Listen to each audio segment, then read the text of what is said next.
Mummy को क्या लगता है इस घर के असली बॉस वो है? इन्हें तो अभी मैं बताती हूँ कि इस घर का असली बॉस कौन है। मम्मी हाँ आई,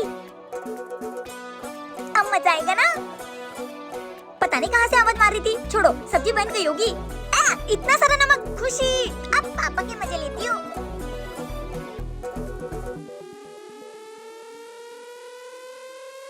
पापा हाँ बेटा, इधर आना तो। आया।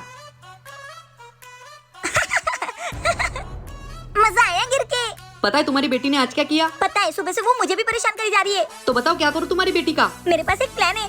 ये छोटा भीम, ये अपने आप चैनल कैसे चेंज हो गया? मम्मी रिमोट कहाँ है? रिमोट कहाँ गया? मम्मी ये गेट कैसे लॉक हो गया? खोलो मम्मी। और बेटा आ गया स्वाद। मम्मी जिस स्कूल में पढ़ती है ना, तो उस स्कूल की प्रिंसिपल हूँ मैं। सॉरी, अब से नहीं करूँगी आप दोनों को तंग। अब पता लगा कि असली बॉस कौन है इस घर का।